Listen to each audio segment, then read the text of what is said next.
ओम सच्चिदानंद रूपाय विश्वोत्पत्त्यादिहेतवे तापत्रय विनाशाय गोविंदाय नमो नमः। कृष्णाय वासुदेवाय हरये परमात्मने प्रणताक्लेशनाशाय गोविंदाय नमो नमः। नमस्कार, स्वागत है आपका आचार्य वाणी में। मैं आचार्य डॉक्टर विक्रमादित्य आपके साथ हूं और आज का विषय हमारा है धनु राशि। धनु राशि वालों के लिए नवंबर के मध्यकाल में ग्रहों की स्थिति किस प्रकार से है। देखिए, नवंबर के महीने के मध्यकाल में विशेष ग्रहों का परिवर्तन का योग जो बन रहा है उसको अच्छे समझ लेना चाहिए, क्योंकि परिवर्तन बहुत विशेष है। देखिए, आपकी राशि के दृष्टिकोण से आपकी राशि के स्वामी जो बृहस्पति हैं वो वक्री हो उच्च के हो गए हैं और 12 वर्ष में एक बार उच्च के होते हैं, और ऐसे में वो बहुत जल्दी वक्री हुए, उदय हुए, जो विशेष तौर पे उच्च के हुए, और उसके साथ साथ अभी वक्री हो जाएंगे और अगले महीने तो बदल ही जाएंगे 4 दिसंबर के आसपास। तो आप मान के चलें बहुत महत्वपूर्ण समय है, जोर लगाने वाले हैं, और आपकी राशि में जहां बैठे हुए हैं वो बहुत महत्वपूर्ण प्रभाव इसका आने वाले कुछ दिनों में आपको देखने का योग बन सकता है। लेकिन आपके मंगल, सबसे बड़ा ध्यान रखिएगा, मंगल आपके 12वें भाव में बैठकर कहीं ना कहीं अस्त अवस्था में चल रहे हैं और वो आपकी हिम्मत को तोड़ते दिखाई दे रहे हैं। हिम्मत को साधना पड़ेगा आपको। और इस नवंबर के मध्यकाल में एक नहीं कई सारे ग्रह परिवर्तन की तरफ जा रहे हैं। बुध परिवर्तन की तरफ जा रहे हैं, वक्र अवस्था में हो जाएंगे, और साथ साथ इस बात के साथ ध्यान रखें कि जो सूर्य भी सबसे इंपॉर्टेंट परिवर्तन के योग बनाएंगे। सूर्य महाराज का ये परिवर्तन बहुत विशेष आपके लिए योग बनाने वाला है। जो आप काम कर रहे हैं, रिस्क लेने के लिए समय ठीक नहीं है। छलांग लगाने के लिए आप यदि अपनी औकात से बाहर जाकर काम करने का प्रयास करेंगे तो समझ लीजिए ये धनु राशि वालों के लिए खास तौर पे हिदायत का समय है कि आपको अच्छे से, अभी पूरे विषय को हम अभी बहुत डिटेल में आपके साथ डिस्कस करेंगे, हर डेट वाइज क्या भविष्य फल होने वाला है। सबसे पहले बात कर लेते हैं 11 तारीख की। तो 11 नवंबर को मंगलवार का अवसर है, सप्तमी तिथि विद्यमान है, और इस दिन आपकी राशि के स्वामी जो हैं, जो विशेष तौर पर बृहस्पति महाराज हैं, वो एक बहुत विशेष योग बना के बैठे हुए हैं आपके चंद्रमा के साथ। गजकेसरी योग बना हुआ है आपकी राशि के दृष्टिकोण से। ये आपके लिए बहुत श्रेष्ठ योग बना हुआ है, बहुत जबरदस्त तरीके से लाभ के योग बनते दिखाई दे रहे हैं। समय आपके लिए बिल्कुल अनुकूल दिखाई दे रहा है। आशीर्वाद लीजिए और काम पे लग जाइए। जितना आप विनम्र होकर लोगों के बड़े, सबके, अरे भाई साहब आप बड़े हैं, आप बड़े हैं, मैं छोटा हूँ, इस भाव को, यही उपाय है। इसको समझ लीजिए। बहुत सारे लोग समझ नहीं पाते हैं और पता नहीं कौन कौन से कुछ उपाय के चक्कर में फंस जाते हैं। सीधा साधा उपाय बता रहे हैं। आपकी राशि के दिन, इस दिन सबसे श्रेष्ठ उपाय विनम्र होकर साधारण तरीके से लोगों का, अरे जिसको भी मिले, अरे भाई साहब आपके हम छोटे भाई, आशीर्वाद लेने का प्रयास करो। आशीर्वाद से मेवा मिलने के योग बन सकते हैं। ध्यान रखिएगा इस दिन, क्योंकि अभी बुध वक्री अवस्था में चले गए हैं और बुध महाराज आपके लिए थोड़ा नुकसान देने के योग बना रहे हैं। आप अपने हक के लिए लड़ना पड़ेगा थोड़ा सा, नहीं तो लोग आपके जो बने बनाए काम को कहीं ना कहीं खुद आपको साइडलाइन करने का योग बना सकते हैं। तो इसलिए थोड़ा सा ग्रैबिंग पावर को बढ़ाने का प्रयास करें तो वो बहुत आपके लिए उपयुक्त रहेगा। भद्रा जो शुभ तौर पे है सुबह 11 बजे के करीब 11:30 बजे तक रहेगी। ध्यान रखिएगा, जिन क्षेत्रों में भद्रा का योग बन रहा है वो नए कार्य को उस समय पर ना करें, उसके बाद करने का प्रयास करें, अच्छा रहेगा। मंगलवार का दिन है, कोशिश ये करें हनुमान जी का सुंदर स्तवन करने का प्रयास करें, हनुमान जी की सुंदर आराधना करने का प्रयास करें, क्योंकि मंगल इन दिनों अस्त चल ही रहे हैं। तो ध्यान रखिएगा, मंगल को ताकत देंगे तो आपका हिम्मत, साहस सब बढ़ने के योग बनते दिखाई देंगे। 12 तारीख बुधवार का अवसर है और इस दिन अष्टमी तिथि विद्यमान है, और अष्टमी तिथि साधारण नहीं है। ये बहुत विशेष अष्टमी का योग बन रहा है। उसका पूरा विधान आपके समक्ष अभी हम बताने वाले हैं, काल भैरव अष्टमी। लेकिन ग्रहों की गणना क्या कह रही है, ग्रह परिवर्तन की तरफ जा रहे हैं। इस दिन बहुत विशेष परिवर्तन का योग बनता दिखाई दे रहा है। आपके परिवर्तन दृष्टिकोण से, ग्रहों के दृष्टिकोण से एक बात ध्यान रखिएगा, मंगल अस्त हैं और राहु का और चंद्रमा का योग बनकर तैयार हो जाएगा आज के दिन। तो आपको ध्यान रखना पड़ेगा 2-3 दिन कार्य करने के लिए। खैर, आज का दिन यदि हम बात करें तो वो आपके लिए पूरी तरह से श्रेष्ठ है, पूरी तरह से बढ़िया है। कोई आज के दिन खराब दिखाई नहीं दे रहा है। लेकिन एक सबसे बड़ा परिवर्तन होने के योग बन रहे हैं। इस दिन बृहस्पति वक्री होने जा रहे हैं, और ये बृहस्पति का वक्री होना आपकी राशि के दृष्टिकोण से अशुभ नहीं है, शुभ। आपकी राशि के दृष्टिकोण से खूब शुभ है। बृहस्पति और ताकत में आ जाएंगे और बढ़िया तरीके से आपके रुके हुए काम को गति प्रदान करने की स्थिति को उत्पन्न करने के योग बनाते दिखाई दे रहे हैं। लेकिन ध्यान रखना थोड़े थोड़े, क्योंकि बृहस्पति की दृष्टि इन दिनों बुध पर भी पड़ रही है, सूर्य पर भी पड़ने के योग बनेंगे अभी कुछ दिन बाद, वो वक्र अवस्था में बनेंगे, तब कहीं ना कहीं कुछ जुर्माना भी करा सकते हैं। तो बहुत अच्छे से समय को समझते हुए कार्य करने का प्रयास करें। काल भैरव अष्टमी है इस दिन। कैसे भगवान शंकर की उपासना समस्त कष्टों को दूर कर सकती है, उस सिद्धांत को हम आपके समक्ष रखने जा रहे हैं। काल भैरव अष्टमी ये मार्गशीर्ष मास के कृष्ण पक्ष की अष्टमी को ये तिथि जो आती है बहुत विशेष तिथि है और शास्त्र के दृष्टिकोण से इसका महत्व आपको समझ लेना चाहिए। आज कालांतर में लोग भूल चुके हैं। आप मंदिर में जाते हैं, समस्त तीर्थों में जाते हैं, वहाँ भगवान शिव के की जो उपासना की जाती है पिंडात्मक तौर पे की जाती है, शिवलिंग के रूप में की जाती है। शास्त्र के दृष्टिकोण से यदि हम कथा का श्रवण करें तो इस काल भैरव अष्टमी से ही भगवान शिव का शिवलिंग के रूप में, ज्योतिर्लिंग के रूप में पूजन आरंभ हुआ है। ये शास्त्र में बड़ा अद्भुत रूप से कथाएं वर्णित है। हमारे हर चीज की उत्पत्ति कारण है, किस प्रकार से आरंभ हुआ, एकेश्वरवाद का प्रतीक है ये शिवलिंग, कुछ और नहीं। लोगों ने लिंग को पता नहीं कहां से कैसे कैसे इंटरप्रेट करने का प्रयास किया है, हमारी संस्कृति का मजाक उड़ाने का प्रयास किया है। लेकिन आप ये समझें, जो ये शिवलिंग है ये वास्तविक तौर पर चिन्ह के मात्र है। शास्त्र में अद्भुत कथा शिवराज विजय कल्प के अंदर वर्णित है। उस कथा को यदि हम समझें तो वास्तविक तौर पे समझ में आएगा कि क्या ये विशेष तौर पर प्रभाव है इसका शिवलिंग का। और काल भैरव अष्टमी के दिन से ही शिवलिंग के रूप में आराधना, ज्योतिर्लिंग के रूप में भगवान की सुंदर आराधना करने का, उस पूजन करने का सुंदर विधान शास्त्र में वर्णित आरंभ किया गया है। कहा जाता है कि एक बार भगवान ब्रह्मा में और भगवान विष्णु में कई प्रकार से कुछ विवाद उत्पन्न हुए। देखिए, संसार है, कथा को विशेष तौर पर मानवीयकरण करके शास्त्रों में उपस्थित किया गया है। ये मानवीयकरण कथाओं को करने का केवल एक ही सार है कि हमारे मन में वो मानवीकरण करके ही भाव को स्पष्ट किया जा सकता है।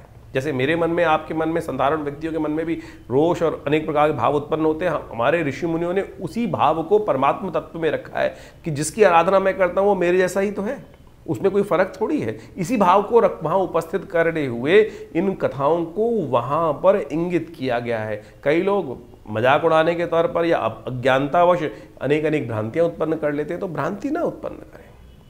कहा जाता है कि एक बार समस्त सप्त ऋषि इत्यादि समस्त ऋषिगण भगवान ब्रह्मा की उपासना करने के लिए उपस्थित हुए। भगवान ब्रह्मा की उपासना करते करते बड़ा सुंदर आराधना हुआ। तो ब्रह्मा जी के भी जीवन में भाव उत्पन्न हुआ कि मैं अपनी सृष्टि जो मैंने ये रची है इसका मैं दर्शन करके आता हूँ, कैसी सृष्टि रची है। कहा जाता है जैसे आपके मन में भी कई भाव उत्पन्न होता है कि आपने मकान बनाया है, एक मकान, दो मकान बना लिए, या कुछ और चीज़ आपने कोई खेत अच्छे से बनाया हुआ है, तो आप जाके मन के देख के आते हैं, अरे मैंने मेहनत करी है, उसका प्रभाव कितना बढ़िया फसल हो रही है, कैसे हो रही है। या किसी के 10-15 मकान है, बंगले हैं, वो जाके घुमाता है कुछ कहीं भी जगह पे। तो ऐसे ही ब्रह्मा जी घूमने निकले और जहाँ जहाँ ब्रह्मा जी गए, कहा जाता है कि वहाँ सब ने खड़े होके कि संसार के रचयिता भगवान ब्रह्मा आए हैं, उनकी आराधना, स्वस्ति वाचन, मंत्र, सबसे सुंदर रूप से स्वागत है। और बड़े विचित्र भाव है कि जैसे नेताजी जगह जगह जाते हैं तो नेताजी का स्वागत होता है, राजा का स्वागत होता है, तो राजा का अभिमान भी बढ़ जाता है कई बार। अरे कि मेरी इतनी ताकत हो गई कि मैंने ये भी रख लिया, ये भी रच लिया, ये भी रच लिया, ये भी मेरा है, ये भी मेरा है, तो ये सब संसार में मैं ही सब कुछ हूँ। तो ऐसा ही ब्रह्मा जी के मन में भी ये भाव उत्पन्न हुआ। शास्त्र में कहा जाता है कि अरे ये सुंदर चीज़ रखनी है। तो कहा जाता है भ्रमण करते करते सब जगह जहाँ सम्मान हो रहा था वहाँ विष्णु लोक को भी पहुँचे, जहाँ भगवान विष्णु क्षीर सागर में शेषशैया पर विश्राम कर रहे थे। तो कहा गया कि भगवान विश्राम में थे, जो शेषशैया पर योग निद्रा में थे। तो ब्रह्मा जी ने कहा कि उठो। ब्रह्मा जी को बड़ा विचित्र लगा कि भगवान विष्णु उठे नहीं। तो भगवान विष्णु को उन्होंने कहा पुत्र, पुत्र करके संबोधित किया, उठो कि यहाँ जगत पिता आए हैं, तुम्हारे पिता आए हैं। तो भगवान विष्णु को बड़ा विचित्र वो शब्द लगा कि अरे मेरा पिता कौन हुआ। उन्होंने कहा ब्रह्मा जी आप तो मेरे नाभि कमल से उत्पन्न हुए हैं। विवाद बड़ा, सप्तऋषियों को बुलाया गया, समस्त बड़े बड़े जितने भी विद्वान लोग थे ऋषिगण सब उपस्थित हुए, वेदों को बुलाया गया, बताएं कि कौन बड़े हैं हम दोनों में से। कोई निर्णय किसी के समक्ष दे नहीं पाए। कहा जाता है कि जब निर्णय नहीं हो पाया तो युद्ध हो, युद्ध में ही जो जीते वही बड़ा माना जाएगा, श्रेष्ठ माना जाएगा। अब विवाद बढ़ता चला जा रहा था। कहा जाता है जैसे ही दोनों पराशक्ति आपस में युद्ध के लिए सामने आई, ऐसे ही एक ज्योतिर्लिंग स्वरूप स्तंभ जमीन से लेकर उस आकाश मार्ग तक, उस आकाश मार्ग में उपस्थित हो गया। दोनों के मुख से एक साथ निकला, ये क्या? भविष्यवाणी हुई, आकाशवाणी जो थी वह कही गई कि तुम्हें भी नहीं पता, तुम्हें भी नहीं पता, जो इसका था और जो इसका ऊपर का जो सिरा है वो ढूंढ के आ जाएगा, पता लगाया जाएगा कि क्या है ये, तो उसके बाद वही बड़ा माना जाएगा। कहा जाता है भगवान ब्रह्मा बगुला बनकर ऊपर उड़े। भगवान विष्णु वराह बनकर धरा के नीचे गए ढूंढने के लिए। कालांतर में बहुत लंबे समय तक भगवान विष्णु आकर ऊपर विराजमान हो गए। वापस जब थक गए, पता ना लगा पाए, ब्रह्मा जी ऊपर उड़ रहे थे। ब्रह्मा जी ने ऊपर उड़ते उड़ते, कहा जाता है कि केतकी का एक पुष्प वहां से नीचे उड़ता हुआ आ रहा था। भगवान ब्रह्मा ने बगुले चोंच के रूप में रख लिया और कहा कि तुमको मेरी गवाही देनी है। ब्रह्मा पंचमुख कहे जाते थे उस वक्त, और वहीं वापस जहाँ ये विवाद शुरू हुआ था वहीं उपस्थित हुए। विष्णु जी पहले से उपस्थित थे। भगवान विष्णु जी से पूछा गया कि आप पता लगाया है? भगवान विष्णु जी कहा नहीं, मैं पता लगा नहीं पाया, कहाँ, इसकी थाह कितनी गहरी है।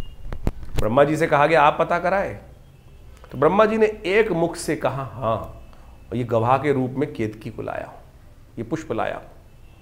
कहा जाता है कि वो ज्योतिर्लिंग फटा, उसमें से भगवान शिव त्रिशूल लेके उपस्थित हुए, और ब्रह्मा का वो जो सिर था, ब्रह्मा जी का एक सिर, पंचमुखी जो ब्रह्मा कहे जाते थे, उनका एक सिर छेदन कर दिया गया कि जगत पिता होकर मिथ्या भाषण करते हो।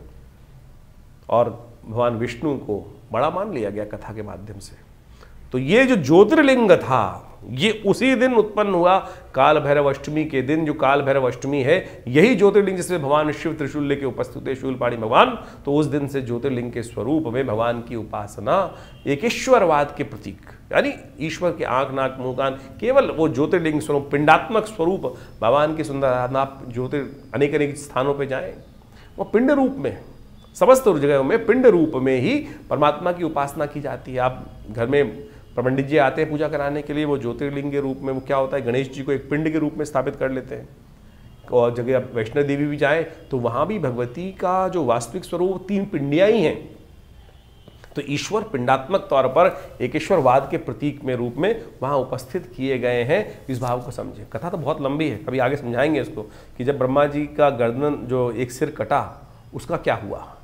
वो ब्रह्म हत्या के रूप में भगवान शिव के हाथ में चिपट गया था, क्योंकि ये संसार का, सृष्टि का नियम है कि कोई भी अपराध मुक्त नहीं हो सकता। ऐसे ही आपने कुछ कर दिया तो आप परमात्मा हैं, सृष्टि के रचयिता हैं, सर्वशक्तिमान हैं, लेकिन तब भी आपको प्रायश्चित करना पड़ेगा। कहा जाता है उस ब्रह्म हत्या को लेकर संसार भर में भ्रमण किया कि कैसे ये ब्रह्म हत्या प्रायश्चित के तौर पर छूटे। कहा जाता है कपाल मोचन तीर्थ में जाकर भगवान ने जब स्नान किया, तब जाकर वो ब्रह्म हत्या भगवान के हाथ से छूटी। तो यानी शास्त्र में प्रमाणित ये तौर पर विद्यमान है। तो आप इन कथाओं के माध्यम से सत्य को समझने का प्रयास करें। तो ये जो काल भैरव अष्टमी है, इस दिन आनंद भाव से भगवान का सुंदर पूजन करें, रुद्राभिषेक करें, भगवान शिव की आराधना करें, ओम नमः शिवाय का पाठ करें। जो हो सके तो रुद्र सूक्त के द्वारा या विशिष्ट रुद्र अष्टाध्यायी के द्वारा भगवान का अभिषेक करें।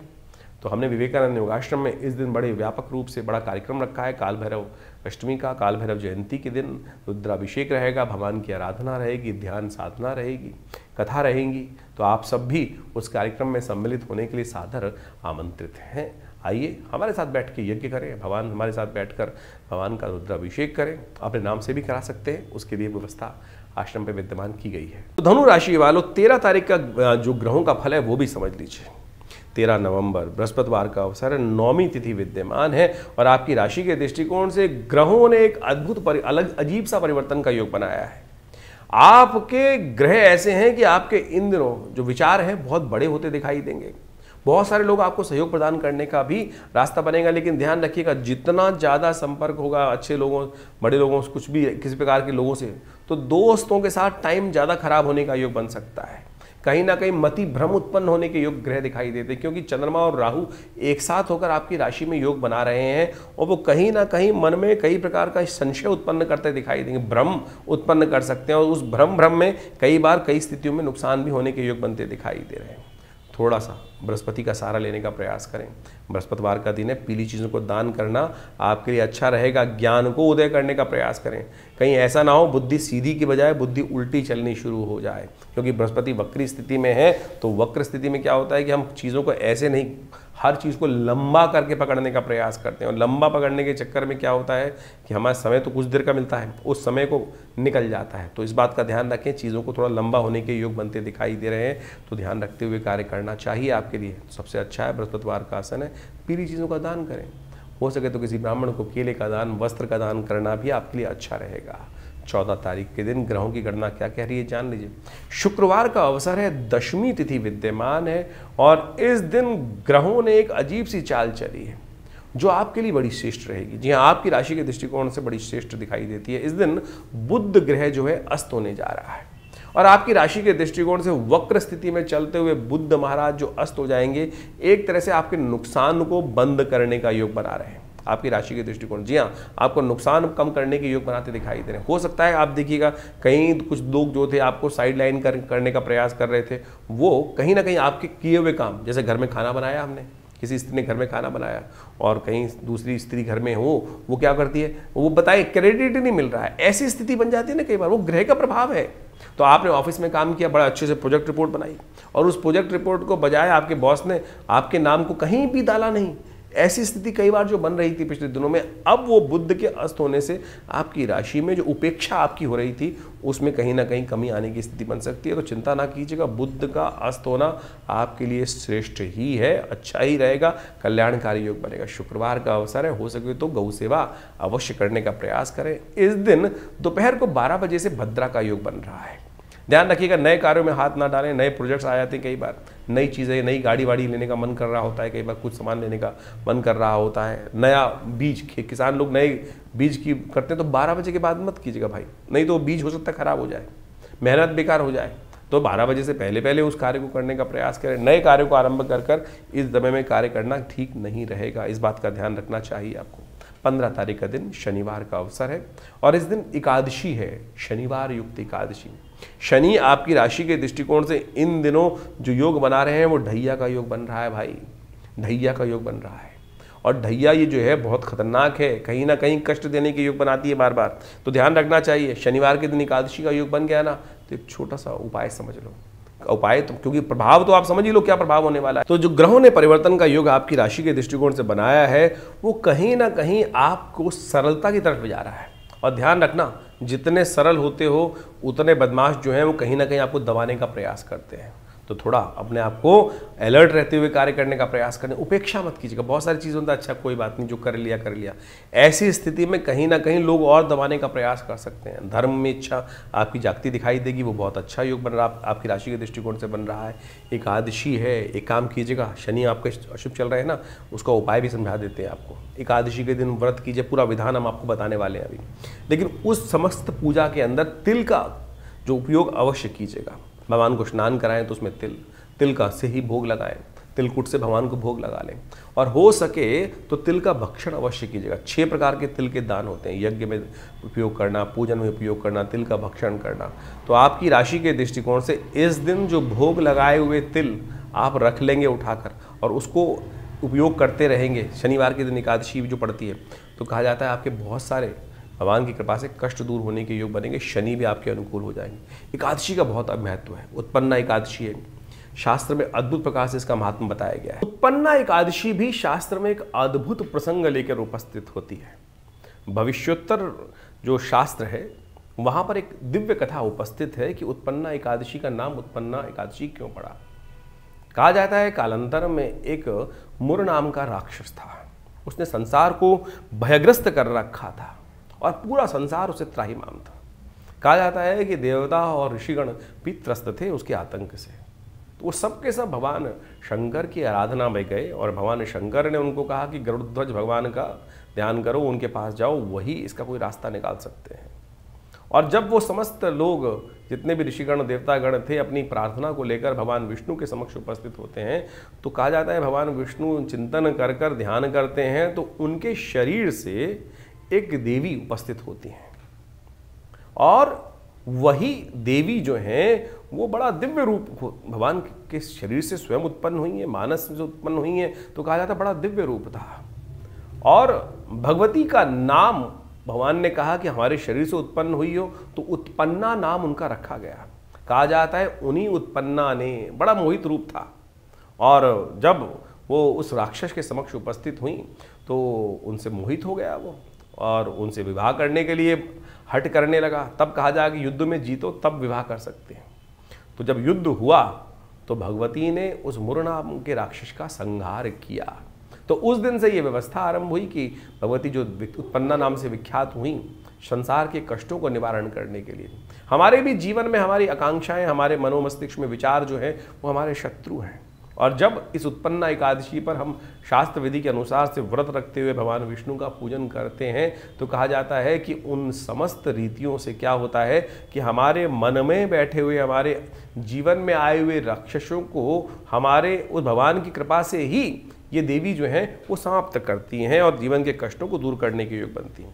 शास्त्र के अनुसार से कहा जाता है कि अनेक अनेक कथाएं उपस्थित हुई और इसी भगवती की उपासना करने से, इस एकादशी के दिन उपासना करने से अनेक प्रकार के लोगों ने अपने कष्ट जीवन से दूर किए। एक महादरिद्र व्यक्ति था जिसका नाम कैटभ प्रदेश के अंदर शास्त्र में कथा आती है कि वो महादरिद्र था, उसका नाम सुदामा था। उसने अपनी पत्नी सहित इन्हीं भगवती की उपासना करी भगवान विष्णु के साथ, और कहा जाता है कि उसके समस्त कष्ट एकादशी का व्रत करने से, इस प्रकार से कष्ट करने से उसके बहुत से जीवन के कष्ट दूर हुए और भगवती कृपा से, भगवान की कृपा से वो संपूर्ण परिवार के साथ पुत्रवान भी हुआ, संतानवान भी हुआ, लक्ष्मीवान भी हुआ और संतुष्ट हुआ।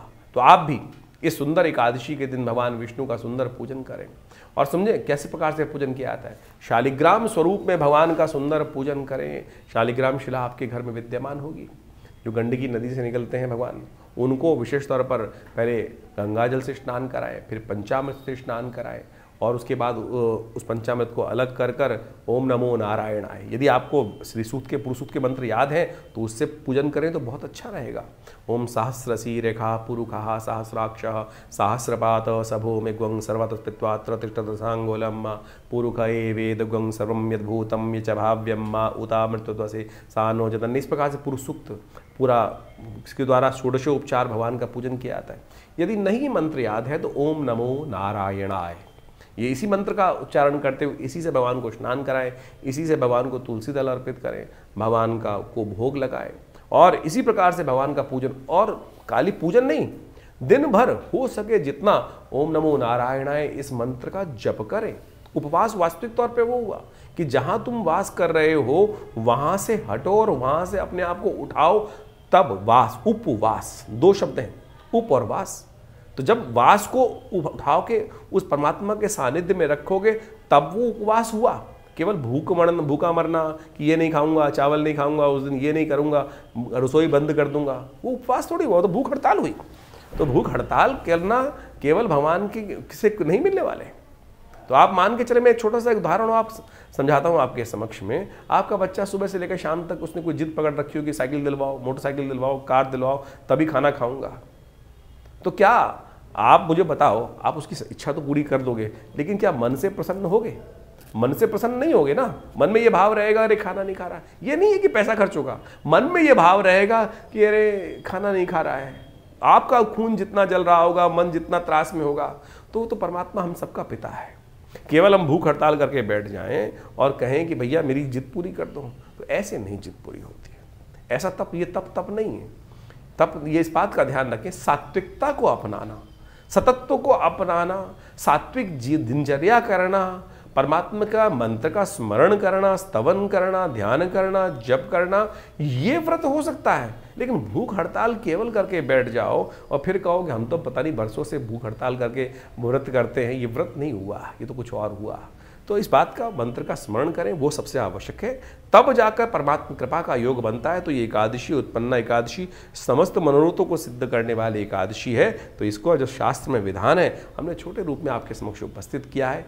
इस उत्पन्ना एकादशी के दिन सुंदर रूप से जो भी भगवान की सुंदर आराधना कर कर भगवान का पूजन करते हैं, चरणामृत ग्रहण करते हैं, तो उनके समस्त मनोरथ सिद्ध होने के योग बन जाते हैं। तो धनु राशि वालों, उत्पन्ना एकादशी का महत्व आपने समझा।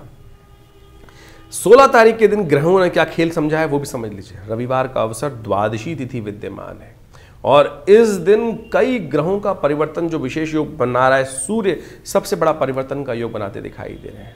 हृदय नाम का योग बनाया। रविवार के दिन संक्रांति पड़ रही है। ग्रह का प्रभाव समझ लीजिए पहले, क्योंकि ग्रहों ने परिवर्तन की स्थिति जो बनाई है, मन में धार्मिकता का उदय अच्छा होता दिखाई दे रहा है। लेकिन सूर्य जो आपकी राशि के दृष्टिकोण से, धनु राशि वालों के लिए जो सूर्य का परिवर्तन का योग बन रहा है वो बहुत विशेष स्थान दे रहा है। ध्यान रखिएगा, ये जो आने वाला एक महीना इस दिन से शुरू होगा 1:30 बजे के आसपास, 16 तारीख को रविवार के दिन करीब करीब दोपहर को 1:30 बजे के आसपास सूर्य जो हैं वो वृश्चिक राशि में प्रवेश करेंगे। आपकी राशि से 12वें भाव में हो जाएंगे, मगर नहीं, वृश्चिक संक्रांति के योग बन रहे हैं। आपकी राशि के दृष्टिकोण से ये पूरा एक महीना आपको बहुत सावधानी के साथ निकालना है। कई बार हम काम कर रहे होते हैं, कोई चीज़ कर रहे होते हैं, बड़ी महत्वाकांक्षा से काम करने का प्रयास करते हैं। ये महत्वाकांक्षा पर लात लगने के योग दिखाई दे रहे हैं आपकी राशि के दृष्टिकोण से। बड़ी बड़ी उम्मीद जागती दिखाई देगी। बहुत सारे नई चीज़ संपर्क स्थापित होने के योग बनते दिखाई देंगे आपको। कई नई उम्मीद जगाने वाले, हवा भरने वाले लोग आपके साथ जुड़ सकते हैं। जो लोग शेयर का काम कर रहे हैं, जो लोग नए सौदे करने जा रहे हैं, जो कहीं पर भी किसी पर, नए आदमी पर विश्वास करते हुए बहुत ज़्यादा काम करने का प्रयास कर रहे हैं, या आपके बस से बाहर जाकर कोई कार्य करने के योग बन रहे हैं, तो ऐसे में उस पर ध्यान, अंकुश लगाने की ज़रूरत है, रिस्क नहीं। ये एक महीना आपकी राशि के दृष्टिकोण से आपकी छलांग कहीं ना कहीं आपको गलत चक्कर में फंसा सकती है। आपकी ग्रह साढ़े इस वक्त ढैया वैसी चल रही है, तो हम चाहेंगे ये समय जो आने वाले 30 दिन है आपकी राशि के दृष्टिकोण से थोड़े भारी दिखाई देते हैं। सूर्य का जो बेस्ट उपाय हो सकता है वो अवश्य करने का प्रयास करें। शनि के साथ मिलाकर, यदि इन दिनों, क्योंकि शनि की ढैया और इन दिनों शनि का जो वक्री से मार्गी होने का योग भी बनेगा आपकी राशि के दृष्टिकोण से, उसको अच्छे से आपको समझ लेना चाहिए। नहीं तो ये सूर्य कहीं ना कहीं आपको कष्ट देने के योग बना सकते हैं। नित्यपति भगवान सूर्य को जल देना है, तिल युक्त जल, काले तिल युक्त जल भगवान को अवश्य इससे अर्घ देने का प्रयास कीजिए। हो सके तो नित्यपति एक माला ओम गणेश सूर्य आदित्याय नमः इसका जप करने का प्रयास करें।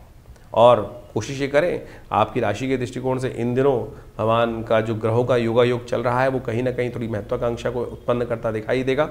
उसका सही से उपाय करते हुए कार्य करें, क्योंकि 12वें भाव में जाकर सूर्य कहीं ना कहीं आपकी राशि के दृष्टिकोण से महत्वाकांक्षा उत्पन्न करने के योग बनाता है। जैसे राजनीतिक दृष्टिकोण से बहुत सारे लोग कार्य कर रहे होते हैं, कोई आके आ जाए कि भाई हम आपको ये सीट दिलवाने की बात चल रही है, कहीं ना कहीं धोखा दे सकता है। भाई ध्यान रखना, धोखा होने के परस्पर योग आपकी राशि में बनते दिखाई दे रहे हैं, तो अच्छे से जन्मपत्र को एनालाइज कराकर पूरा एक के काम को करने का प्रयास करना चाहिए। आपकी राशि के दृष्टिकोण से ये बहुत महत्वपूर्ण है। इसको ध्यान रखते हुए कार्य करेंगे तो आपके लिए अच्छा रहेगा। सूर्य के विभिन्न उपाय शास्त्र में वर्णित हैं, कैसे किया जाए वो भी समझ लीजिए। ये वृश्चिक संक्रांति, वृश्चिक राशि में सूर्य जब जाते हैं तो मंगल की राशि में सूर्य स्थापित हो जाते हैं और ये पूरा अद्भुत योग बनता है। संक्रांति का पुण्य, देखिए सूर्य जो है ना, एक बात समझ लीजिए, ये प्रत्यक्ष देवता है। हमारे यहाँ भगवान सूर्य को सूर्य नारायण के रूप में ही उपस्थित किया गया है।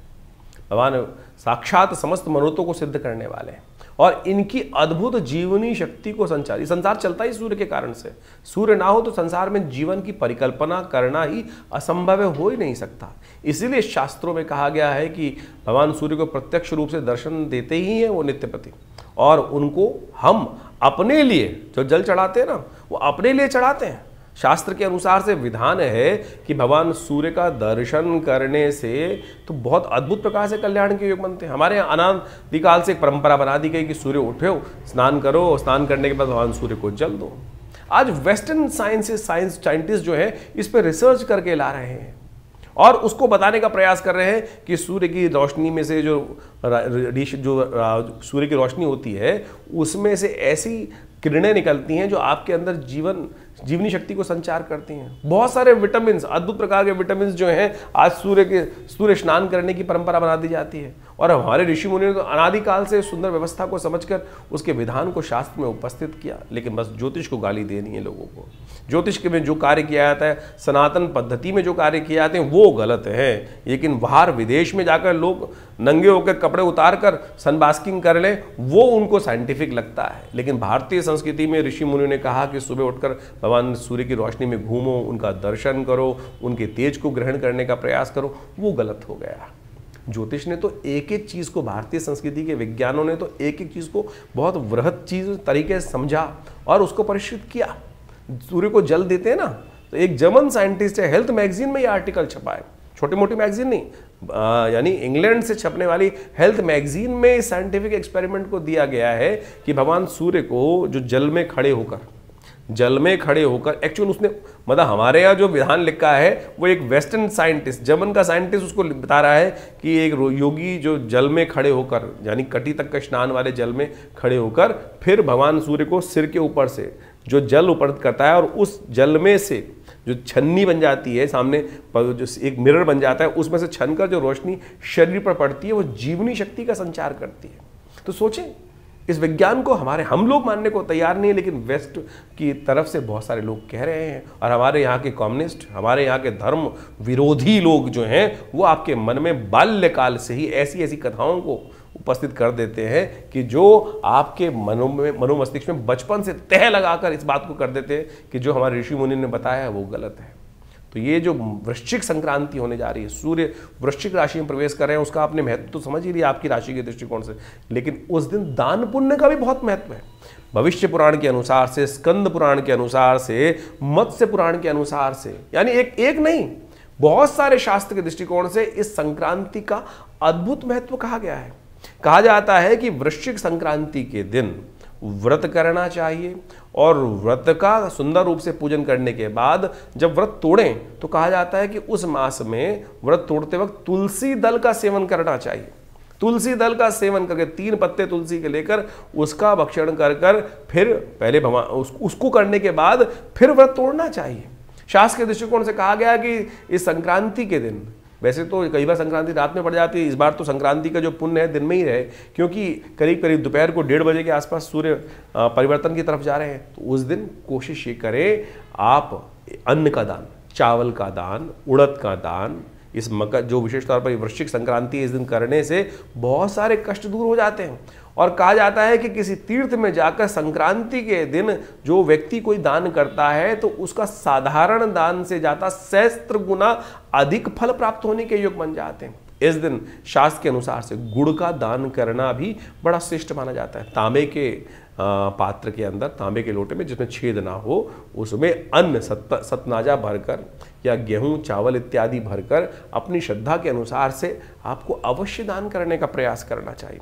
और कहा जाता है कि संपूर्ण रूप से इस पूरे महीने में भगवान का जल अवश्य दे, भगवान सूर्य को अर्घ अवश्य दे, क्योंकि कारण क्या है, सर्दियां आरंभ हो जाती हैं। जब वृश्चिक संक्रांति सर्दियां आरंभ हो जाती हैं, और सर्दियों में क्या होता है, लोग कपड़े पहनते हैं, नहाते। पहले जमाने में तो बहुत सारे लोग, आज भी गाँव के अंदर जाओ, बहुत सारे, मैं कह रहा हूँ शहर के अंदर जाके देखो तो बहुत सारे लोग स्नान करते हैं। आज नहीं, रात को मैंने तो ऐसे लोग देखे, कुछ जो इंडस्ट्रियलिस्ट बड़े बड़े लोग, पैसे वाले लोग हैं, दिन भर स्नान ही नहीं कर रहे हैं। अरे भाग्य से आपको पैसा मिल गया, सब कुछ हो गया, तो आप उस पद्धति को ही भूल गए, भगवान की कृपा को ही भूल गए, और शाम को जाके स्नान करते हैं, ना पूजा ना पाठ। और कई बार मेरे पास भी आते हैं इस प्रकार के लोग, बोले पंडित जी हमारे लिए करा दीजिए। क्या कराएं, किसके लिए, क्या होगा इस करने से, क्या कुछ लाभ प्राप्त होगा? ऐसे व्यक्ति के लिए तो केवल धन खर्च करने का माध्यम हो गया, उसको कुछ नहीं मिलने वाला इस प्रकार के क्रियाकलापों करने से, कि खुद वो नहा भी नहीं रहे, भगवान का नाम भी नहीं ले रहे, सुबह नहाते नहीं, दोपहर के बाद शाम को जाके स्नान करने की बात सोचते हैं। क्या पूजा, क्या पाठ? तो आप श्रद्धा के साथ विश्वास करते हुए पद्धति को अपनाइए। तो कहा जाता है कि इस दिन, जो संक्रांति के दिन, जूते का, छाते का, चप्पल का, और साथ साथ वस्त्रों का, सूती वस्त्रों का दान, ऊनी वस्त्रों का दान, अन्न का दान, कलश भरे हुए जो कलश, जो तांबे के कलश हैं, उनको अन्न से भरकर दान करने से बहुत जीवन में सहस्त्र गुना अधिक लाभ प्राप्ति के योग बन जाते हैं। तो सूर्य का प्रभाव आपकी राशि के दृष्टिकोण से जो भी हो रहा है उसको आपने समझा, और उसके अनुसार से जो ये उपाय वर्णित हैं यानी करें, तो भगवान आदित्य हृदय स्तोत्र का, भगवान सूर्य का आदित्य हृदय स्तोत्र, जिसको अगस्त मुनि ने स्वयं विजय के लिए, रावण पर विजय प्राप्त करने के लिए भगवान को प्रदत्त किया था, उसका जप, यदि वो नहीं हो रहा है तो एक मंत्र बता देते हैं, ओम घृणी सूर्य आदित्याय नमः, ओम घृणी सूर्य आदित्याय नमः। इस मंत्र का जप करें, और उनका एक बीज मंत्र है, ओम ह्रांग ह्रींग रौंग से सूर्याय नमः, भास्कराय नमः, दिवाकराय नमः। तो इस प्रकार से जो भी मंत्र आपको याद हो उसको कर सकते हैं। नहीं तो गायत्री मंत्र मानसिक तौर पर स्तवन करते हुए भगवान सूर्य को अर्घ अवश्य दें। ये छोटे से प्रयोग हैं, इनको नित्यप्रति करें, और हो सके तो इस पूरे महीने आपकी राशि के दृष्टिकोण सबसे श्रेष्ठ रहेगा कि वृश्चिक के अंदर गुड़ का दान अवश्य करने का प्रयास करें। एक ढीली गुड़ देकर, अरे गौशाला में दे दो, गरीब ब्राह्मण को दे दो, मंदिर में रखाओ, बहुत तरीके हैं। तो ये करिए, आपके कष्ट दूर होने के अद्भुत योग बनेंगे। तिल की ओट पहाड़ है, कोई बहुत बड़ा क्रियाकलाप करने की जरूरत नहीं है, छोटे से विधान को करिए, ठीक होगा, आपकी समस्याएं ठीक होने के योग बन जाए। तो धनु राशि वालों, आपकी राशि के दृष्टिकोण से 17 नवंबर के दिन ग्रहों का योग क्या बन रहा है वो समझ लीजिए। 17 नवंबर को पंचांग के दृष्टिकोण से, पंचांग की गणना सबसे पहले जानना आवश्यक है। सोमवार का दिन है उस दिन, और त्रयोदशी तिथि है। सोमवार और त्रयोदशी सोम प्रदोष का योग बना देती है। ग्रहों ने भी परिवर्तन की तरफ राह पकड़ रखी है। जैसे आपने समझे कई ग्रहों ने परिवर्तन का योग इन दिनों बनाया है और वो सब के सब आपकी राशि के दृष्टिकोण से कुछ अच्छे कुछ खराब योग बना रहे हैं। लेकिन इस दिन का जो ये परिवर्तन है, ये मान के चलें दिन जो है वो सुबह से लेकर जो करीब करीब दोपहर तक का समय है वो तो आपके लिए बड़ा श्रेष्ठ रहता दिखाई दे रहा है। जितनी मेहनत उतना लाभ प्राप्ति करने की गारंटी लेकर आपके लिए ग्रह बैठे हुए हैं। मेहनत से भागना मत। 10 कदम चलोगे तो 10 गुण 10 का लाभ प्राप्त होगा, 11 चलोगे तो 11 का लाभ प्राप्त होगा, 12 चलोगे तो 12 का लाभ प्राप्त होगा। यानी जितनी मेहनत उतना लाभ गारंटीड करते दिखाई दे रहे हैं। शाम तक उसका प्रभाव आपको स्वयं गणनाएं देती दिखाई दे रही हैं। तो ये ग्रह आपके लिए बड़ी अनुकूलता प्रदान करते दिखाई दे रहे हैं। चीज़ें बहुत अच्छी हैं और ये सब चीज़ें आपको अच्छा लाभ देती दिखाई दे रही हैं। स्वास्थ्य के दृष्टिकोण से ध्यान देने की आवश्यकता बनती दिखाई दे रही है, क्योंकि कभी ना कभी शनि की ढैया जो चलती है वो कहीं ना कहीं झटका दे देती है और आपकी राशि पे ढैया ही चल रही है। इस वक्त सोम प्रदोष का योग बन रहा है, प्रथम सुख निरोगी काया। तो आपको तो इस स्थिति को भूलना ही नहीं चाहिए। तो आप खास तौर पर ध्यान रखें, भगवान शंकर का इस दिन अवश्य कुछ न कुछ स्तवन करने, महामृत्युंजय मंत्र का जप करने। हो सके तो दूध में थोड़े काले तिल डालकर भगवान का शाम के समय सूर्यास्त के बाद, कहा जाता है कि प्रदोष काल में भगवान शंकर शाम को प्रदोष काल में पार्वती जी के साथ गणों के साथ संसार का भ्रमण करते हैं। सोम प्रदोष, साधारण सोम प्रदोष योग नहीं, सोम प्रदोष का योग बन रहा है। तो इस दिन अवश्य हो सके तो शाम को सूर्यास्त के बाद भगवान शंकर का अभिषेक अवश्य करें, करवाएं। देखिएगा आपके लिए यदि स्वास्थ्य में कोई समस्या चल भी रही होगी तो उसको ठीक करने का देव योग से कहीं ना कहीं स्थिति बन जाएगी। 18 तारीख मंगलवार का अवसर और ये जो मार्गशीर्ष मास का मंगलवार का योग बन रहा है, ये आपकी राशि के दृष्टिकोण से बहुत परिवर्तन की सूचना लेकर आया है। इस दिन त्रयोदशी और चतुर्दशी, त्रयोदशी थोड़ी अग्रसित हो गई है, चतुर्दशी को साथ में योग बना रही है। तो ये योग विशेष तौर पर बड़ा अच्छा योग बनता दिखाई दे रहा है। एक और परिवर्तन का योग बन रहा है। शुक्र महाराज इन दिनों आपकी राशि के दृष्टिकोण से बहुत लाभ की स्थिति स्वग्रह में चल रहे हैं। लेकिन इन दिनों क्या हो गया है, इस दिन विशाखा नक्षत्र में प्रवेश कर रहे हैं और ये विशाखा नक्षत्र में प्रवेश करने के कारण से ग्रह नक्षत्रों के दृष्टिकोण से आपके लिए खास तौर पर ध्यान देने की जरूरत है। कहीं ना कहीं बुद्धि में, क्योंकि विशाखा नक्षत्र जो है बृहस्पति का नक्षत्र है, शुक्र और बृहस्पति का नक्षत्र, दो ज्ञान वाले जो ग्रहों का योग बनता है, तो कहीं ना कहीं बुद्धि को भ्रमित करने का प्रयास कर सकता है। तो आपकी राशि के दृष्टिकोण से आपको थोड़ा ध्यान रखना पड़ेगा। चंद्र शुक्र की युति है, साथ में बृहस्पति के नक्षत्र में शुक्र महाराज प्रवेश करते दिखाई दे रहे हैं।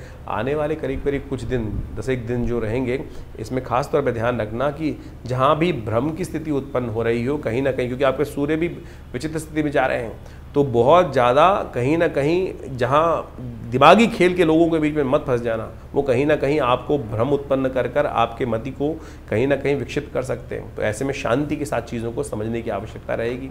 किसी भी चीज़ में रिस्क लेने के लिए टाइम ठीक नहीं है, इस बात का ध्यान रखते हुए कार्य करना आपके लिए बहुत ज़रूरी है। मंगल वैसे ही आपके अस्त चल रहे हैं, हनुमान जी का सहारा लीजिए। हमने इसी योग के अंदर विवेकानंद योगाश्रम में इसी बात को समझते हुए, क्योंकि मंगल चल रहे हैं अस्त, 4-6-5 महीने अस्त चल रहे हैं, हमने सुंदरकांड का पाठ रखा है। आप भी स्वयं करिए सुंदरकांड का पाठ। नहीं कर पाते हैं तो हमसे संपर्क साध दीजिए, आपके नाम से पंडितों के द्वारा कराएंगे।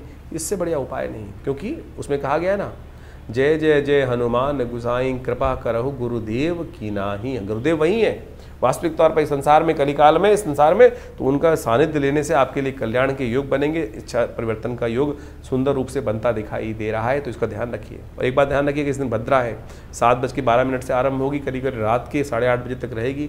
नए कार्य नहीं आरंभ करने हैं, इस बात का ध्यान रख लेना चाहिए आपको। 19 तारीख बुधवार का अवसर, चतुर्दशी तिथि उदया तिथि विद्यमान है। पैतृक कार्यों के लिए अमावस्या प्रशस्त है इस दिन। तो जितने पितरों के निमित्त तर्पण इत्यादि ब्राह्मण भोजन है इसी दिन किया जाएगा, कोई इसमें भेद आवश्यकता नहीं है। ग्रह परिवर्तन की सूचना लेकर आ रहे हैं मंगल महाराज, जो आपकी राशि के दृष्टिकोण से इन दिनों अस्त भी चल रहे हैं। वो बुध के नक्षत्र में प्रवेश करने, ज्येष्ठा नक्षत्र में प्रवेश करने के योग बना रहे हैं। तो ऐसे में ध्यान रखिएगा, ये आपके लिए बहुत श्रेष्ठ काल बनता दिखाई दे रहा है। नया सामर्थ्य करने के लिए बुध के योग में, बुध के साथ बैठे हुए मंगल बुध के नक्षत्र में प्रवेश करेंगे, तो अस्त स्थिति में कहीं ना कहीं कुछ लाभ के योग बना सकते हैं। तो ध्यान रखते हुए कार्य करने की जरूरत है। गरीब कन्याओं की सेवा जितना हो सकता है वो करने का प्रयास कीजिए। मंगल जब अस्त होते हैं तो पुरुषार्थ वैसे ही कम होने के योग बन जाते हैं। तो आपको ध्यान रखना पड़ेगा कि थोड़ी गरीब कन्याओं की जितनी हो सके सेवा अवश्य करने का प्रयास कीजिए। आज अमावस्या की तिथि वैसे ही बन रही है, तो भी ऑर्फनेज में जाकर गरीब कन्याओं की जो भी सेवा कर सकें तो आपके लिए अच्छा रहेगा, लाभ के योग बनते दिखाई देंगे। बुधवार के दिन ये परिवर्तन हो रहा है, तो ये सब करना आपके लिए अच्छा ही है, नुकसानदायक नहीं रहेगा। 20 तारीख के दिन बृहस्पतिवार का अवसर है, अमावस्या तिथि विद्यमान है। ग्रह तो परिवर्तन की तरफ जाते ही दिखाए कहीं ना कहीं, लेकिन आपको अत्यधिक ध्यान रखना पड़ेगा। आपकी राशि के दृष्टिकोण से ये आने वाले 2-3 दिन खास तौर पे स्वास्थ्य के मामले में कुछ ना कुछ परेशानी देने के योग बना सकते हैं, अननेसेसरी खर्चे बढ़ा सकते हैं। बृहस्पति की दृष्टि आपके ग्रह पे पड़ रही है, तो वो कहीं ना कहीं अच्छा है, गजकेसरी योग का निर्माण भी हो रहा है आने वाले 2-3 दिन के लिए। लेकिन लाभ यदि नुकसान नहीं बचा पाए तो फिर नुकसान हो जाएगा, लीकेज बंद करनी पड़ेगी। इस बात का ध्यान रखते हुए कार्य करें। सर्वार्थ सिद्ध योग भी बन रहा है, उसका लाभ भी मिल सकता है आपको। ये मार्गशीर्ष का महीना जब से आरंभ हुआ है, ये सब ऐसे तो सबसे श्रेष्ठ महीना बोला जाता है, भगवान कृष्ण का प्रियतम मास बोला जाता है। और कहा जाता है इस श्रेष्ठ मास के अंदर भगवान कृष्ण की सुंदर आराधना, उनके नाम का जप, पीले वस्त्र भगवान को अर्पित करना, ओम दामोदराय नमः इस मंत्र का जप करना, ओम नमो नारायणाय इस मंत्र का जप करना समस्त जीवन के कष्टों को दूर कर देता है। देखिए एक बात समझ लीजिए, हम विज्ञान, ज्योतिष विज्ञान के माध्यम से विभिन्न प्रकार के उपाय करने का प्रयास करते हैं और अनेक अनेक चीजों को जानने का प्रयास करते हैं। ये कैसा होगा, वो कैसा होगा, ऐसा होगा या वैसा होगा, या अनेक अनेक गणनाओं के माध्यम से करते हैं। और निदान उपाय भी बहुत सारे जानने का प्रयास करते हैं, बहुत अलग अलग प्रकार के उपाय बताए जाते हैं। सीधा साधा सबसे श्रेष्ठ उपाय तो हरि नाम का संकीर्तन ही है, हरि नाम का स्मरण। ओम नमो भगवते वासुदेवाय, ओम नमो नारायणाय, जैसा भी हो सके यदि उनको जप करके कार्य कर ले तो बहुत श्रेष्ठ प्रकार से आपके जीवन की समस्याओं को दूर करने के योग बन जाता है। उपाय जो वास्तविक तौर पर निदान है, उपाय जो है निदान के रूप में जाने जाते हैं और वो वर्णित हैं ज्योतिष विज्ञान के अंतर्गत ही। पुराण इत्यादि जो वास्तविक तौर पे कथाओं के माध्यम से हमारे शास्त्रों में विद्यमान किए गए हैं, ये सारे के सारे उन कथाओं को केवल कथा ना समझें, ये वास्तविक तौर पे वो टेस्टिमनीज हैं। वो टेस्टिमनीज है कि जिसके जीवन में ऐसा कष्ट आया और उन्होंने क्या किया, किस प्रकार से कौन सा व्रत किया, कौन सा मंत्र का जप किया, जो शास्त्र में पुराणों में वर्णित कथा के माध्यम से कर दिया गया और उस व्यक्ति ने उस फला मंत्र को, फला व्रत को करने से अपने जीवन के कष्ट दूर किए, तो एक टेस्टिमनी हो गई। आज बहुत सारे लोग तथाकथित तौर पर अनेक अनेक भ्रांति उत्पन्न करने का प्रयास करते हैं। अभी सत्यनारायण कथा पर कितनी बड़ी कुछ लोगों ने व्यंग्यात्मक तौर पे ऐसा अपना आज पॉडकास्ट का जमाना है, लोग अनेक अनेक प्रकार की भ्रांति उत्पन्न करने का प्रयास करते हैं। ऐसी कथा बकवास है, ये नहीं है। अरे वो व्यक्ति की टेस्टिमनी है, वो वास्तविक तौर पर उस वैश्य के जीवन में जो घटा उसने कैसे किया और किस प्रकार से उसके जीवन में चमत्कार हुआ और किस प्रकार से उसने मंत्र जप करके चमत्कार देखा, उसने उसका व्याख्यान वहां उपस्थित किया। आपके जीवन में भी हजारों बार ऐसे चमत्कार उपस्थित हुए होंगे कि एक छोटे से मार्ग पर चलने से आपके जीवन में वही इंगित किया गया ना। तो इसमें किसी व्यक्ति ने क्यों आप भ्रांति उत्पन्न करने का प्रयास करते हैं? आप उतने सत्यनिष्ठ नहीं है, आपके जीवन में उतना चमत्कार आपने नहीं देखा, तो क्या सारे व्यक्ति सत्यनिष्ठ नहीं होंगे? ऐसा कैसे कह सकते हैं आप? श्रद्धा समर्पण का खेल है। और नहीं तो जीवन पर्यंत लाखों रुपए खर्च कर कर कोई नग पहन लो, कोई कुछ उपाय कर लो, कैसे भी कर लो, नहीं कार्य होता है। उस व्यक्ति ने अपनी टेस्टिमनीज में जो शास्त्र में वर्णित कथाएं हैं, ये वही सत्य कथाओं के रूप में इंगित किए गए हैं, तो इसमें भ्रांति न पाले। कैसा भी जो इंगित किया गया है वो घटा है, वो घटा होगा बिल्कुल प्रत्यक्ष रूप से। और शास्त्र में शास्त्र झूठ नहीं बोलते, इस बात को हमें समझ लेना चाहिए। शास्त्र में जो बात जिसने जैसा देखा, हरि मूरत जिस प्रकार की जिसको दिखाई जाकी रही भावना जैसी, इस बात को हमको अच्छे से समझ लेना चाहिए। नहीं तो अनेक अनेक प्रकार से लोग आपके मनोमस्तिष्क में इस भ्रांति को उत्पन्न करने का प्रयास करेंगे और आपके विश्वास को तोड़ने का प्रयास करेंगे। विश्वास ही है जो समस्त कष्टों को दूर करने का प्रयास करता है। समस्त जीवन के जो उपाय के रूप में सबसे बड़ी चीज है ना, वो श्रद्धा और विश्वास। भगवान ने यही कहा, श्रद्धा जो आवश्यक है, विश्वास आवश्यक है। इस मार्ग पर चल लो तो बिल्कुल बहुत बढ़िया से आपके समस्त कष्टों का निवारण करने का योग बन जाएगा। रही ज्योतिष की बात, तो ज्योतिष तो काल गणना है। काल गणनाओं के अनुसार से कौन सा ग्रह कब परिवर्तन कहाँ गया, उसका प्रभाव किस प्रकार से हमारे जीवन में पड़ेगा, हमने उसको बृहद रूप से समझने का प्रयास किया, हमारे आचार्यों ने समझने का प्रयास किया और परंपरागत तरीके से ज्योतिषी गण जो है वो वही उसको आपके समक्ष रखते हैं। अभी जैसे इन दिनों ग्रहों का विचित्र परिवर्तन का दौर चल रहा है, नवंबर के मास में मंगल ऐसी स्थिति में पहुंचे हैं कि वो पूरे वर्ष तक आप मान के चले, पूरे करीब करीब मार्च के अगले वर्ष जो आरंभ होगा उसमें 3-4 महीने तक, यानी पहले 3-4 महीने तक अस्त अवस्था में रहेंगे। बहुत लंबा काल है और मंगल का अस्त होना एक तरह से मान लीजिए वो आपके विश्वास को, आपके साहस को कहीं ना कहीं प्रश्न चिन्ह लगाने का प्रयास कर देता है।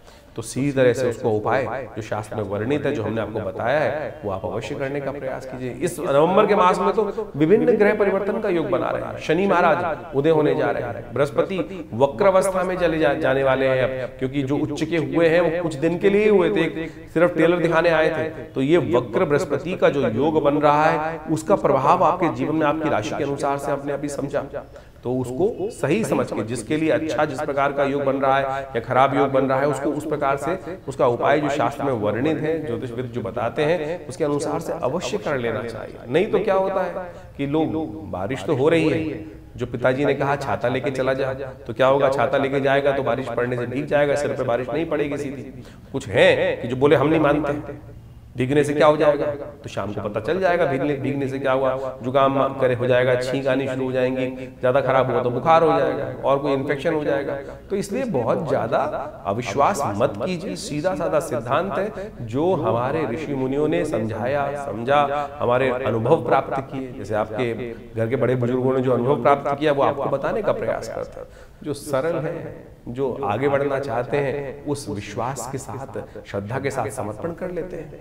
तो हमारा आपसे अनुरोध है कि भ्रांति में न फंसे। इस संसार में एक से एक बुद्धिमान जीव है और एक से एक महान लोग हैं, तो आप सरल बनकर चीजों को अनुसरण करने का प्रयास करेंगे तो बहुत अच्छा रहेगा। तो ज्योतिष का ये सिद्धांत जो हमने आपके समक्ष रखा है, सरलता से उसको समझकर कार्य करने का प्रयास कीजिए। जो परिवर्तन है क्या प्रभाव उत्पन्न कर रहा है, अब ये गोचर के दृष्टिकोण से जो प्रभाव है वो तो हमने आपको समझाने का प्रयास कर दिया। कई बार लोग प्रश्न लिख के भेजते हैं कि ये तो हमारे पास घट ही नहीं रहा है। अब भाई किसने कैसे जाना, कौन सी जन्मपत्री के दृष्टिकोण से कौन सी राशि आपकी है, आपकी नाम वाली राशि है, लग्न से राशि है या चंद्र से राशि है। हम मुख्यतः जो टीवी पे जो यहाँ बताते हैं वो चंद्र राशि के दृष्टिकोण से बताते हैं, लेकिन उसके बाद भी ये बात समझने का प्रयास करें कि क्या चंद्र राशि आपकी प्रभावी है भी आपकी कुंडली के अनुसार से या नहीं, लग्न के अनुसार से ही प्रभाव हो रहा है या कारकांश के अनुसार से प्रभाव हो रहा है, या लग्न पद, उपपद, अनेक पद जो जन्मपत्रियों के सहस्त्रों चार्ट है, सहस्त्रों वो जो चार्ट बनाए जाते हैं, सहस्त्रों रेखाएं खींची जाती हैं, उनमें से कहां आपके साथ मैच होगा वो एक विशेष तौर पर विवेचना का विषय है। तो उन सबको अच्छे से समझकर ही जीवन में उतारने का प्रयास करना चाहिए। ज्योतिष वेग नहीं है, ज्योतिष असत्य नहीं है, ज्योतिष प्रमाणिक है। काल गणनाओं को आज हम वैज्ञानिक जो मॉडर्न वैज्ञानिक है उनसे भी परिष्कृत तौर पर अपने पंचांगों को, अपनी गणनाओं को प्रत्यक्ष रूप से विश्व के समक्ष लाकर दिखाते हैं, दिखाया गया है। तो इसमें कोई भ्रांति न उत्पन्न करने का प्रयास करें। जो कुछ आपके जीवन में समस्याएं चल रही हैं उनको सही से सरल रूप से समझकर आप कार्य करेंगे। लाखों लोग आते हैं, लाखों लोगों ने किया है, तो आप भी क्यों वंचित हो। आइए जुड़िए हमारे विवेकानंद योगाश्रम से। यहाँ नित्य प्रति हर रोज बहुत सारे विभिन्न कार्यक्रम संस्था के माध्यम से चलाए जा रहे हैं। नित्य प्रति 8 घंटे यज्ञ चलता है। भगवती की एक श्री विग्रह, चमत्कारिक श्री विग्रह विद्यमान है जो करीब करीब आज आज़ादी के टाइम पर, पार्टीशन के टाइम पर भारत में पहुंचा और उनका दर्शन कर लेने मात्र से भगवती के समस्त कष्टों के दूर होने के अद्भुत योग बन जाते हैं। तो आप आइए और वहां भगवती का दर्शन सुंदर रूप से करने का प्रयास कीजिए। हर रविवार को यज्ञ में सामूहिक तौर पर सब आ सकते हैं। और जब तक ये मंगल अस्त चल रहे हैं, हमने विचार रखा है कि हर मंगलवार पे सुंदर कांड की सुंदर व्यवस्था रहेगी। आप भी अपने नाम से अपने कष्टों को दूर करने के लिए व्यवस्था कर आश्रम में संपर्क साध कर उस यज्ञ में सम्मिलित हो सकते हैं। उसके लिए पूर्ण व्यवस्थाएं हैं। फोन नंबर्स आपके सामने स्क्रीन पे चल रहे हैं, उन पे जान सकते हैं। और हमने ऐसा देखा है कि मनोकामना सिद्धि मंदिर जो आश्रम में विद्यमान है, भगवती का श्री विग्रह विद्यमान है, हनुमान जी का चमत्कारिक श्री विग्रह विद्यमान है। और हमने स्वयं देखा कि जिन लोगों ने वहां पर आकर विवाह नहीं हो रहा था, बिल्कुल आके चोला चढ़ाया हनुमान जी को कुछ दिन और वो चमत्कार उपस्थित हुआ। ऐसी ऐसी टेस्टिमनीज हमारे पास अवेलेबल हैं कि आप समझो कि बिल्कुल शादी होने का योग नहीं था, लड़की आई, उसने 2 मंगलवार हनुमान जी को चोला चढ़ाया था और तीसरे मंगलवार से पहले पहले हमको बताया उसने आके कि हमारा रिश्ता पक्का होने के योग बन गए हैं। तो ऐसे एक नहीं लाखों एग्जाम्पल्स हैं कि जो चमत्कारिक स्थिति घरों में परिवर्तन होने का योग बना है। तो इसलिए विश्वास रखिए, परिवर्तन होता है। आपका दृढ़ संकल्प, दृढ़ विश्वास चाहिए, चमत्कार की कमी नहीं।